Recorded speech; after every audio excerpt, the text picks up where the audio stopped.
Everyone, आप सब कैसे हो। मुझे उम्मीद है कि आप सब बहुत अच्छे होंगे और खूब मन लगा के पढ़ाई कर रहे होंगे। दोस्तों, आज का जो हमारा टॉपिक है क्या है, पद्मावत जो रचना है मलिक मोहम्मद जायसी की और कमायनी रचना है जो महाकाव्य है वो जयशंकर प्रसाद का है। उनके पात्रों को अक्सर एग्जाम में पूछ लिया जाता है कि किसका प्रतीक है, क्योंकि इन लोगों ने जो पात्र रखे हैं वो किसी ना किसी का क्या है, प्रतीक है। तो हमें एग्जाम में बहुत कंफ्यूज करता है, दोनों अक्सर मिक्स भी हो जाता है। कभी हम पद्मावत वाला कमायनी में लगा के आ जाते हैं, कमायनी वाला पद्मावत में लगा के आ जाते हैं। तो उसी को आज हम बहुत ही बेहतरीन तरीके से याद कर लेंगे ताकि हमारा क्वेश्चन जो है गलत ना हो। आप सभी को पता है पद्मावत किसकी रचना है, किसकी है, जायसी की। किसकी रचना है, जायसी की है। और कमायनी जो महाकाव्य है किसकी रचना है, ये प्रसाद की। आप जानते होंगे कि इसमें कितने खंड हैं, ध्यान रखना कितने खंड है, ये इसमें 57 खंड है और कमायनी में 15 सर्ग है।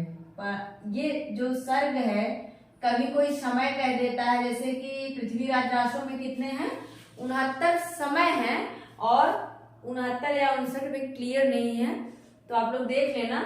और यहाँ सर्ग है, यहाँ पे क्या है, खंड है। देखते हैं एक नवा जो खंड है क्या है, उसमें नागमती वियोग खंड। क्या है, नागमती वियोग खंड। इसलिए आप लोग याद रख लीजिए कि अगर कभी पूछता है कि पद्मावत में कितने समय सर्ग या खंड है, तो आप लोग खंड वाला सही करिएगा। कितने हैं, 57 खंड है। इसके बाद है, देखते हैं कि रतन सेन। जो रतन सेन थे वो क्या थे, राजा थे और इनको किस चीज का प्रतीक माना गया है, मन का। किसका प्रतीक माना गया है, मन का। जो रत्न होता है वो हमेशा कहाँ रहता है, आत्मा में बसता है, मन में रहता है। रत्न में भी आधाता है और आत्मा में भी आधाता है। तो इस तरह से आप लोग याद कर सकते हैं कि रत्न सेन जो है किसके प्रतीक हैं, आत्मा यानी मन के प्रतीक हैं। इसके बाद सिंघल द्वीप है, जहां कौन रहती हैं, ये पद्मावती रहती हैं। सिंघल द्वीप क्या है, किसका प्रतीक है, ये हृदय का प्रतीक है। दीप, हमारा हृदय कैसा होना चाहिए, कहते हैं ना हमारा हृदय स्वच्छ होना चाहिए। किसकी तरह, दीप की तरह स्वच्छ होना चाहिए, दीप की तरह स्वच्छ होना चाहिए। तो सिंघल द्वीप अगर पूछता है तो आप लोग किसको लगाओगे, हृदय को लगाओगे। फिर है पद्मावती। यही हमें कंफ्यूजन होता है कि हम सोचते हैं कि पद्मावती तो है, ठीक है, सात्विक बुद्धि का प्रतीक है, ये परमात्मा इनको माना जाता है। क्या है, परमात्मा है। लेकिन यही वाला हम श्रद्धा पे भी कर देते हैं, श्रद्धा को हम क्या कर देते हैं, बुद्धि लगा देते हैं, जबकि ये बिल्कुल गलत है।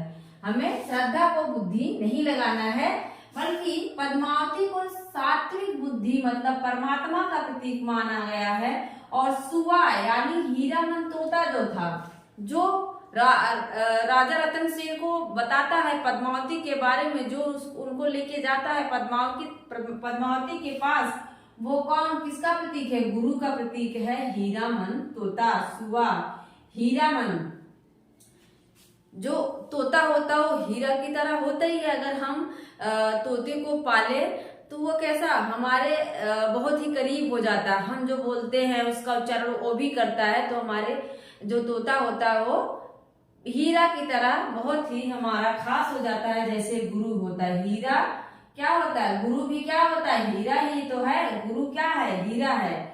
तो फिर है नागमती। नागमती किसका प्रतीक है, ये सांसारिक बुद्धि का प्रतीक है, जो कि रावण रतन सेन की क्या थी, पत्नी थी। क्या थी, पत्नी थी, जो क्या करती है, तोता को, सुआ हीरामन को मारने का आदेश भी दे देती है, लेकिन उसे नहीं मारा जाता है, उसको वो बच जाता है, क्योंकि वो पद्मावती के सौंदर्य का वर्णन करता है इनके सामने। इनको लगता है नागमती को कि मैं ही सबसे ज्यादा सुंदर हूँ, लेकिन वो पद्मावती के बारे में बताता है। तो उनको लगता है कि कहीं ऐसा ना हो यह हीरामन जो तोता है रावण रतन सेन को भी बताए और रावण रतन सेन मुझे छोड़ के चले जाए। और अंत में वही होता है, रावण रतन सेन जब पता चलता है पद्मावती के बारे में यानी परमात्मा के बारे में, तो आत्मा उससे मिलने के लिए चल पड़ती है। यही वर्णन है इसमें। इसके बाद है सांसारिक बुद्धि। नागमती क्या है? सांसारिक बुद्धि है जो उनको रोकने की कोशिश करती है। यही होता है, अगर हम कोई काम करने जा रहे हैं तो जो सांसारिक बुद्धि है, जो संसार के लोग हैं, वो बहुत सारी बाधाएं डालते हैं, लेकिन आत्मा और परमात्मा में एक न एक दिन मिलन हो ही जाता है। फिर है राघव चेतन, जिसको राव रतन सेन अपने राज्य से बाहर कर देते हैं। वो किसका प्रतीक है? शैतान का। किसका प्रतीक है? शैतान का। चेतन हमेशा चैतन्य रहता है। कौन? शैतान। शैतान क्या रहता है? अभी अगर मूवी वगैरह देखते हैं तो शैतान क्या होता है? अगर थोड़ा सा कहीं ऐसा दिखा रहा है कि कहीं हो रहा है खटर पटर, अगर वो देखने लगता है इंसान, तो शैतान क्या होता है? चैतन्य होता है, वो छुप जाता है। तो वही है राघव चेतन क्या है? किसका प्रतीक है? शैतान का। और अलाउद्दीन जो है वो क्या है? माया का प्रतीक है। अलाउद्दीन क्या है? माया का प्रतीक है। वो पद्मावती के चक्कर में क्या करता है? लड़ाइयां करता है, लेकिन अंत में क्या होता है? पद्मावती जौहर हो जाती है, अर्थात सती हो जाती हैं, और उसके हाथ में सिर्फ राख के अलावा कुछ भी नहीं बचता। तो माया क्या करती है? हमें इधर उधर भटकाती है, लेकिन अंत में कुछ भी हाथ नहीं लगता, माया यही रह जाती है। फिर क्या है? कामायनी। आप सब जानते होंगे कामायनी में 15 सर्ग हैं। प्रसाद की रचना है, जो एक छायावादी कवि हैं। मन किसके प्रतीक है? मन के। यहाँ तो दिक्कत नहीं होनी चाहिए, अगर हम ऊ की मात्रा को हटा दे तो ये भी मन ही है और ये भी मन ही है। श्रद्धा क्या है? हृदय। श्रद्धा कहाँ होती है? हमारे हृदय में होती है ना। कहते हैं कि हृदय से श्रद्धा करो, मन से श्रद्धा करो। मन से नहीं, हमें याद करना है हृदय से श्रद्धा करो। तो श्रद्धा किसका प्रतीक है? हृदय का प्रतीक है। और बुद्धि, यहाँ दिक्कत होगी श्रद्धा और ईड़ा में, तो याद रख लेना यहाँ पे छोटी ही है और इसमें भी छोटी ही है। ईड़ा में भी छोटी ही है और बुद्धि में भी छोटी ही है, तो बुद्धि का प्रतीक कौन हो जाएगा? ईड़ा हो जाएगी। मानव किसका प्रतीक? कुमार। मानव क्या है? यहाँ गलत मैंने लिख दिया है, कुमार इसका नाम था। कुमार कौन थे? ये श्रद्धा के पुत्र थे, जो किसके प्रतीक हैं? मानव की। मानव के प्रतीक है। इसमें मानव सृष्टि की रचना होती है, उसी के ऊपर आधारित है। जल प्लावन हो जाता है, मनु सोचते रहते हैं। ये सारी कहानी मैंने आप लोगों को बता दिया है, आप जाके वीडियोस में देख सकते हैं।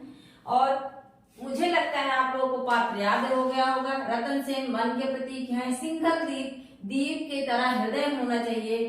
पद्मावती जो है क्या है? सात्विक बुद्धि है। परमात्मा हीरा की तरह गुरु होते हैं, जो हमें अपने लक्ष्य तक पहुंचा देते हैं।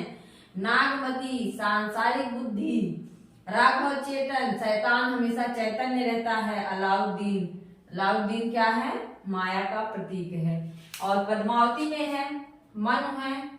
मन के प्रतीक हैं। श्रद्धा हृदय के प्रतीक हैं। और ई से ईड़ा, बुद्धि में भी ई है, तो ईड़ा किसकी प्रतीक है? बुद्धि की। कुमार क्या है? मानव के प्रतीक हैं। तो प्लीज आप लोग शेयर, सब्सक्राइब, लाइक जरूर करें। मिलते हैं नेक्स्ट वीडियो में। धन्यवाद।